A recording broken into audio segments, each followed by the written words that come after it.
யாரு இவ்வளவு சீக்கிரம் கோலம் போட்டது?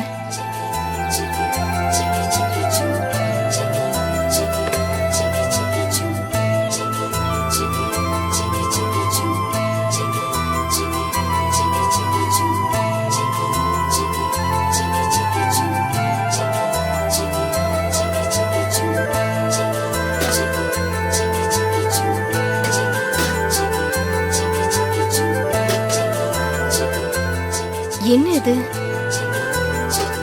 யார் இதெல்லாம் பண்ணிருக்காங்க? அத்தை, அத்தை, அத்தை. என்னதனோ? என்னத்த? வெளியில வாச தெளிச்சு கோலம் எல்லாம் போட்டிருக்கு. கிச்சன்ல பார்த்தா டிஃபன் எல்லாம் ரெடி ஆயி டீ எல்லாம் போட்டு வச்சிருக்காங்க. இதெல்லாம் நீங்க தான் பண்ணீங்களா?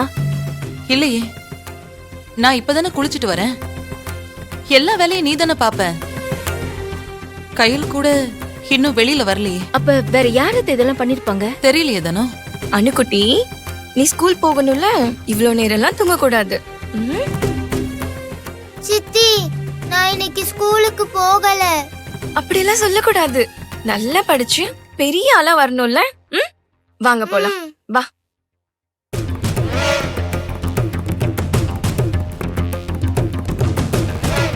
அக்கா, வீட்டு வேலையெல்லாம் ஒரு அளவுக்கு முடிச்சிட்டேன்.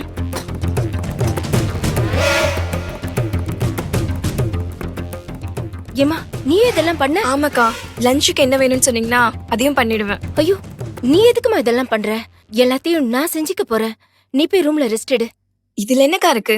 நானும் இந்த வீட்டு மருமக தானே, நானும் இந்த வேலையெல்லாம் பண்ணணும்ல. எனக்கு இதுல எந்த கஷ்டமும் இல்லக்கா. தானோ, இவ இந்த வேலையெல்லாம் பாக்குறதே இவ புருஷன் பார்த்தானா என் பொண்டாட்டிய வேலை வாங்குறீங்களான்னு கேப்பான். அவ அவங்க வீட்ல கஷ்டம் இல்லாம ராணி மாதிரி வாழ்ந்தவ, அவளை டார்ச்சர் பண்றீங்களா, அடிமைத்தனம் பண்றீங்களான்னு சண்டை போடுவான். ஏந்தனோ, எல்லா வேலையும் நீ தானே பாப்ப. நீ செய். உன்னால முடியலன்னா என்கிட்ட சொல்லு, நான் பண்றேன். வேற யாரும் இந்த வீட்ல வேலை பார்க்கணுங்கிற அவசியம் இல்ல.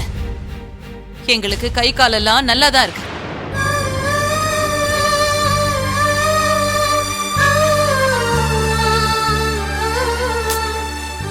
அம்மா, அம்மா, என்ன பேசிட்டு இருக்க நீ? நீ இப்படி பேசி அவளை கஷ்டப்படுத்தாதம்மா. நான் யாரையும் கஷ்டப்படுத்தல கையல். என்னோட கோவத்தை தான் நான் வெளிப்படுத்துறேன். இன்னும் என்னம்மா கோவம்? அதான் எல்லாம் முடிஞ்சு போச்சுல்ல. திரும்ப அந்த பொண்ணு கிட்ட கோவப்படுறதுனால எல்லாம் மாறிடுமா என்ன? அவ பாவம், அவ மேல எதுக்கு கோவத்தை காட்டுறீங்க? அவ இந்த வீட்டுக்கு வந்த மருமகளா எல்லாத்தையும் பாத்துக்கிட்டுமே. இல்ல மாப்பிள, இவளை பார்க்கும் போதெல்லாம் என் பொண்ணு தேவி வாழ வெட்டியே அந்த வீட்டுல உட்காந்துட்டு இருக்கிறது தான் என் கண்ணு முன்னாடி நிக்குது. இவங்க கொஞ்சம் அவசரப்படாம இருந்திருந்தா என் பொண்ணு தேவியோட வளகாப்பு இன்னைக்கு மாப்பிள வீட்டுல சீரும் சிறப்புமா நடந்திருக்கும்ல. அதை கெடுத்தது இவங்க தானே, இவங்களோட அவசரம் தானே. ஏன் அது நினைக்கும் போதெல்லாம் எனக்கு கோவமா வருது. ஐயோ அம்மா, அதுக்காக இவங்க பண்ணதை இப்படியே சொல்லி காட்டிட்டே இருக்க போறியா?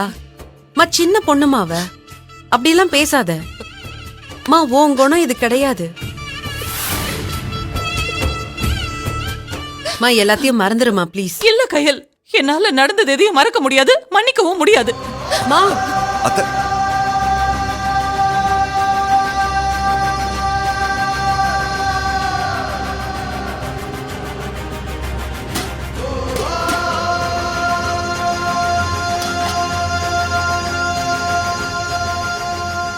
ஷாலினி, அம்மா ஏதோ கோவத்துல பேசுறாங்க.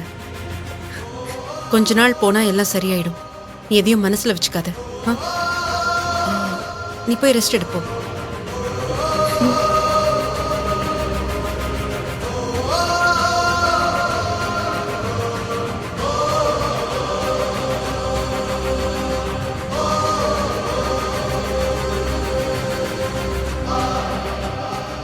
மா,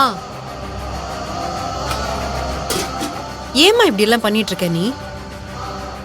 நீ அவகிட்ட எல்லார் முன்னாடியும் இப்படி மூஞ்ச காமிச்சிட்டு இருந்தனா அது அன்புக்கு தெரிஞ்சா டென்ஷன் ஆயிட போறான். நீ ஏன் இன்னொரு பிரச்சனைக்கு வழிவகுத்து தந்துராத. ஷாலினிய கஷ்டப்படுத்துறதா நினைச்சு உன் குணத்தை நீ எழுந்துராத. பாரு, தேவியோட வாழ்க்கையை சரி செய்ய வேண்டியது என்னோட பொறுப்பு. நான் அப்படியெல்லாம் விட்டுற மாட்டேமா. எண்ணி இன்னும் 9 நாள் இருக்கு. அதுக்குள்ள தேவியோட வளகாப்ப நான் நல்லபடியா நடத்தி முடிப்பேன். அந்த மைண்ட் செட்டுக்கு நானும் எழிலும் வந்துட்டோம். எனக்கு பலமா எழில் இருக்கான், அதுக்கு மேல அப்பா இருக்காரு. இவ்வளவு நாள் ஜெயிச்ச நமக்கு இதையும் ஜெயிச்சு காட்ட தெரியாதா என்ன? நீ கொஞ்சம் பொறுமையா இரு. உன் கோவத்தை யார்கிட்டயும் காட்டாத. தேவியோட வளகாப்புக்கு விக்னேஷ், வேதவழி, அத்தனை எல்லாரையும் வர வைப்பேன். இது அப்பா மேல சத்தியம். நான் தேவியோட வாழ்க்கைய நல்லபடியா பண்ணி கொடுத்தாதான் அடுத்து என் வாழ்க்கை மேலேயே கவனம் போகும். இன்னும் எத்தனை நாளைக்கு தான் நீ இந்த குடும்பத்தோட பிரச்சனையும் உன் தலையில வச்சுக்கிட்டு சுமக்க போற? உனக்கும் வாழ்க்கை இருக்குல்ல கையல். மா, இந்த வருஷம் நல்லதாவே எல்லாருக்கும் இருக்கும். நானும் நல்லா இருப்பேன், நம்ம எல்லாரும் நல்லா இருப்போம். நீ வருத்தப்படாத.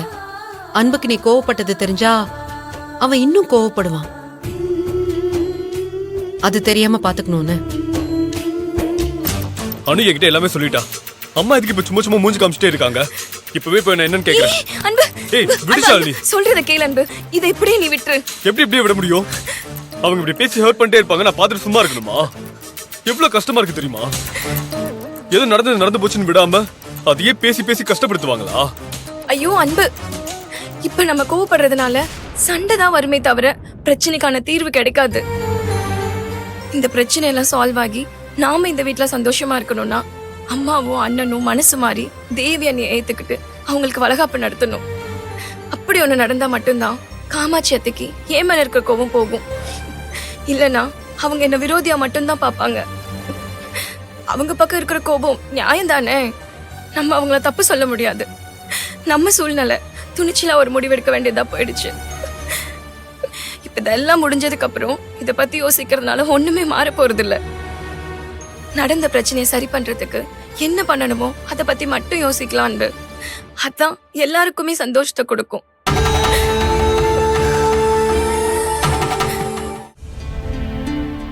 சரி ஷாலினி, நீ ஒன்னும் கவலைப்படாத. இந்த பிரச்சனைக்கு நான் ஒரு முடிவு கட்டுறேன். எல்லாத்தையும் சரி பண்றேன். என்ன பண்ண போற? உங்க அண்ணனை பத்தி பேசலான்னு இருக்கேன் ஷாலினி.